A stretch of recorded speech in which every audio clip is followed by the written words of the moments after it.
PM Modi ने बताया कौन है उनका राजनीतिक वारिस। पीएम नरेंद्र मोदी ने बिहार के महाराजागंज में एक रैली को संबोधित करते हुए अपने उत्तराधिकारी को लेकर बहस में कहा कि उनका कोई उत्तराधिकारी नहीं है, देश के लोग ही उनके उत्तराधिकारी हैं।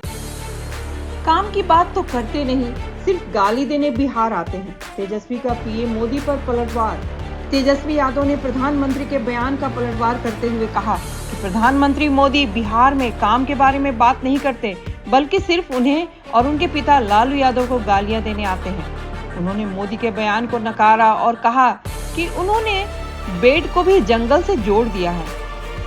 उन्होंने प्रधानमंत्री से उनके काम के बारे में पूछा और कहा कि बताएं कि पिछले 10 साल में क्या किया। तेजस्वी यादव के बयान पर सम्राट चौधरी का पलटवार। तेजस्वी यादव ने पीएम मोदी को नौकरियां देने की चुनौती दी। कहा अगर वह 10 साल में उनसे अधिक नौकरियां दे देते हैं तो राजनीति छोड़ देंगे। बिहार बीजेपी प्रदेश और डिप्टी सीएम सम्राट चौधरी ने उत्तर में कहा कि इसे पक्का लिख लें, जो भी इस्तीफा देना चाहता है वह दे सकता है। रोहिणी आचार्य ने बीजेपी को छपरा बवाल पर क्या क्या कहा, जानिए। रोहिणी आचार्य ने बीजेपी पर हिंसक झड़प में 3 आरजेडी समर्थकों की मौत के बाद गंभीर आरोप लगाए हैं। उन्होंने कहा कि लोकतंत्र की हत्या हो रही है और न्याय की मांग की है। उन्हें भद्दी गालियां दी गई और उन पर हमला भी किया गया और पुलिस और प्रशासन से एक्शन की मांग की। बिहार विधानसभा चुनाव से पहले 10 लाख नौकरियां देंगे, रैली में बोले सीएम नीतीश कुमार ने लोकसभा चुनाव के बाद और 1 लाख लोगों को नौकरी देने का ऐलान किया है। इसकी तैयारी पूर्व से चल रही है और अगले वर्ष विधानसभा चुनाव से पहले 10 लाख को नौकरी देने का वादा किया है। उन्होंने गरीब परिवारों को भी आर्थिक सहायता का ऐलान किया है। मोतिहारी में बोले पीएम मोदी, ईडी गठबंधन पहले चरण में पस्त, फिर ध्वस्त। प्रधानमंत्री ने आरोप लगाया कि बाबा साहब भीमराव अंबेडकर ना होते तो एएससी और एएसटी को आरक्षण नहीं मिलता और कहा विपक्षी इंडिया गठबंधन भ्रष्टाचार, तुष्टीकरण की राजनीति और सनातन विरोधी सोच के साथ खड़ा है। उन्हें 4 जून को चुनाव के नतीजे के साथ झटका लगेगा। हेमंत सोरेन को फिलहाल सुप्रीम कोर्ट से राहत नहीं, मामले में फिर होगी सुनवाई। सुप्रीम कोर्ट ने हेमंत सोरेन को अंतिम जमानत दी नहीं और मामले को सुनवाई को बुधवार तक के लिए टाल दिया है। हेमंत सोरेन के वकीलों ने सुप्रीम कोर्ट से कुछ सवालों का जवाब देने के लिए समय मांगा है। जस्टिस खन्ना ने उनसे पूछा यदि याचिका हाई कोर्ट से निलंबित है तो उन्होंने जमानत याचिका क्यों दायर की। संजय राउत का भाजपा पर आरोप, धीमी करवाई वोटिंग। शिवसेना यूपीटी नेता संजय राउत ने निर्वाचन आयोग पर भाजपा की विस्तारित शाखा को आरोप लगाया। दावा किया कि महाराष्ट्र के कुल लोकसभा सीटों में मतदान प्रक्रिया में धीमी थी, जहां महाविकास अघाड़ी के उम्मीदवार अच्छे प्रदर्शन की उम्मीद कर रहे थे। चुनाव निर्वाचन के अनुसार 13 लोकसभा क्षेत्रों में मात्र 54.33% मतदान हुआ। पुणे सड़क हादसा मामले में पुलिस का बड़ा एक्शन, आरोपी नाबालिग का पिता हिरासत में। पुणे सड़क हादसे में जिम्मेदार नाबालिग के पिता को हिरासत में लिया गया है। जुवेनाइल जस्टिस बोर्ड ने उसे हादसे पर निबंध लिखने की शर्त पर जमानत दे दी थी। पुलिस ने व्यस्त के तौर पर इस मामले को चलाने के लिए हाईकोर्ट का दरवाजा खटखटाया था। आरोपी नाबालिग के पिता विशाल अग्रवाल को हिरासत में ले लिया गया है। संबित पात्रा ने क्यों भगवान जगन्नाथ को बताया मोदी का भक्त, माफी मांगी। उड़ीसा की पूरी लोकसभा सीट से भाजपा उम्मीदवार संबित पात्रा की टिप्पणी भगवान जगन्नाथ को प्रधानमंत्री नरेंद्र मोदी का भक्त के बाद विवाद उठा है। पात्रा ने स्पष्ट किया है कि वह भगवान जगन्नाथ के परम भक्त हैं।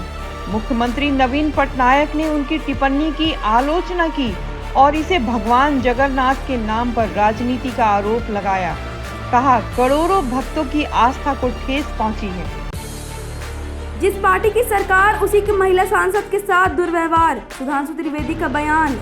सुधांशु त्रिवेदी ने स्वाति मालीवाल के साथ बदसलूकी मामले पर बात करते हुए कहा कि ऐसा भारत के इतिहास का विचित्र उदाहरण है जहां सरकार की पार्टी के सांसद के साथ दुर्व्यवहार किया गया है। उन्होंने कहा कि मायावती के साथ भी ऐसा ही हाथापाई लखनऊ के स्टेट गेस्ट हाउस में हुई थी। उन्होंने कहा कि केजरीवाल को बहुत ज्ञान है लेकिन उनकी महिला सांसद के बारे में उन्हें कोई जानकारी नहीं। आपके लोग पाकिस्तानी हैं, बीजेपी पर फिर भड़के सीएम केजरीवाल। दिल्ली के मुख्यमंत्री अरविंद केजरीवाल ने 25 मई को होने वाली लोकसभा चुनाव से पहले फिर से बीजेपी सरकार पर हमला बोला। उन्होंने दावा किया है कि इंडिया गठबंधन 300 से अधिक सीटें जीतने जा रहा है और मोदी सरकार 4 जून को गिरेगी। उन्होंने कहा कि वे आम आदमी पार्टी के सपोर्टरों को पाकिस्तानी बताते हैं। दिल्ली के लोगों ने हमें 56% वोट देकर सरकार बनाई है, क्या ये लोग पाकिस्तानी हैं? वहीं पंजाब के लोग ने आपकी सरकार बनाई है, तो क्या पंजाब के लोग पाकिस्तानी हैं?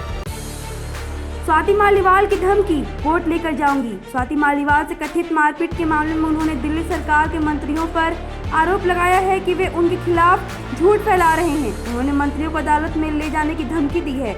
आप सांसदों ने इसे खंडन किया और कहा कि उनके खिलाफ भ्रष्टाचार के मामले की जांच की जा रही है। पूर्व जज पर चुनाव आयोग ने का एक्शन, प्रचार करने पर लगाई रोक। चुनाव आयोग ने कलकत्ता हाईकोर्ट के पूर्व जज और भाजपा उम्मीदवार अभिजीत के चुनाव प्रचार पर पाबंदी लगाई है। आयोग ने ममता बनर्जी के खिलाफ अशोभनीय और अभद्र टिप्पणी करने के मामले में यह कार्रवाई की है। उनकी टिप्पणी की निंदा की और अगले 24 घंटे तक चुनाव प्रचार से रोका। यह प्रतिबंध आज शाम 5 बजे तक लागू रहेगा। भाजपा में गए कांग्रेसियों को मल्लिकार्जुन खड़गे ने सुनाया खरी खोटी। मल्लिकार्जुन खड़गे ने भाजपा में शामिल होने वाले पूर्व कांग्रेस नेताओं पर तीखी टिप्पणी की है। उन्होंने कहा कि वे वही लोग हैं जिनका कांग्रेस की विचारधारा से मतलब नहीं था। ये लोग सिर्फ मंत्री पद के लिए राहुल गांधी के चारों ओर घूमते थे और अब राम मंदिर के मुद्दे का इस्तेमाल कर रहे हैं। रामेश्वर कैफे विस्फोट, कई राज्यों में एनआईए की रेड। बेंगलोर के रामेश्वर कैफे में विस्फोट के मामले में की जांच के लिए एनआईए ने कई राज्यों में छापेमारी की। मामले में गिरफ्तार किए गए 2 साजिशकर्ताओं मुस्तफिर हुसैन साजिब और अब्दुल मतीन ताहा से पूछताछ से मिले इनपुट के आधार पर छापेमारी की जा रही है। एनआईए के वरिष्ठ अधिकारी ने बिना जानकारी साझा किए बताया कि कई राज्यों में छापेमारी की जा रही है। एनआईए को 3 मार्च को यह मामला सौंपा गया था। जनता में इंडिया गठबंधन की शांत लहर, मल्लिकार्जुन खड़गे का दावा। मल्लिकार्जुन खड़गे ने बताया कि कांग्रेस और इंडिया गठबंधन के प्रति लोगों की प्रतिक्रिया में बदलाव आया है, जिससे शांत लहर चल रही है। इसका लक्ष्य बीजेपी को बहुमत हासिल करने से रोकना है। खड़गे ने बताया कि लोग अब आरएसएस की विचारधारा के खिलाफ लड़ रहे हैं, जो समाज में नफरत और विभाजन फैलाते हैं। सरकार की इज्जत के लिए लौट आओ, प्रज्वल रवेन्ना के चाचा की अपील। कर्नाटक की हसन लोकसभा सीट से के सांसद प्रज्वल रवेन्ना अभी भी वापस नहीं लौटे हैं। उन पर हजारों महिलाओं के साथ रेप और सेक्स स्कैंडल का आरोप है। उनके पिता HD रवेन्ना को पुलिस ने गिरफ्तार किया है। पूर्व मुख्यमंत्री कुमार स्वामी ने भतीजे से देश वापस लौटने की अपील की है। रवेन्ना से कहा कि वह परिवार की इज्जत बचाने के लिए देश लौट आए। जम्मू कश्मीर के बारामूला में टूटा वोटिंग का रिकॉर्ड, अब तक का सर्वाधिक मतदान। जम्मू कश्मीर के लोगों ने बारामूला लोकसभा सीट पर आज हुए मतदान में वोटिंग का रिकॉर्ड तोड़ते हुए 59% दर्ज किया, जो अब तक का सबसे बड़ा रिकॉर्ड है। निर्वाचन आयोग ने बताया कि बारामूला निर्वाचन क्षेत्र में पिछले सभी लोकसभा चुनाव में सर्वाधिक मतदान दर्ज किया गया है।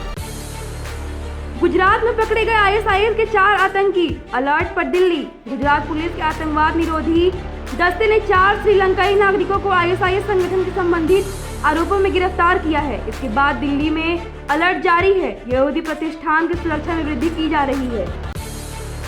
रवि किशन ने CM योगी से सीखे सियासी गुण, गिनाए पिछले 5 साल का काम। सांसद रवि किशन ने NDTV इलेक्शन कार्निवल के दौरान पिछले 5 साल के अपने कामों को गिनाए। कहा कि उन पर कोई दाग नहीं है, जैसे कि PM मोदी और CM योगी पर भी नहीं है। उन्होंने गोरखपुर में ट्रैफिक समस्या पर बताया कि यहाँ 2650 करोड़ की रिंग रोड परियोजना चल रही है, जिससे कार्य शुरू हो चुके हैं। जिन मंदिरों में जा रही हैं वहां सफाई जरूरी, विक्रमादित्य के बयान पर कंगना बोली, राजनीतिक छोड़ दूंगी। हिमाचल प्रदेश की मंडी लोकसभा सीट से बीजेपी प्रत्याशी अभिनेत्री कंगना रनौत और कांग्रेस प्रत्याशी विक्रमादित्य सिंह के बीच तल्खी बढ़ती जा रही है। विक्रमादित्य ने उनको हमला बोला तो कंगना ने राजनीतिक छोड़ने की बात कही। कंगना ने चुनौती देते हुए कहा कि जाइए अपने माता पिता के नाम के बगैर वोट मांगिए। CBI टीम के अपने अधिकारी खुद ही रिश्वत लेते धरे गए, करप्शन की हो रही है जांच। CBI ने अपने विभाग के कुछ अधिकारियों के खिलाफ कार्रवाई की है।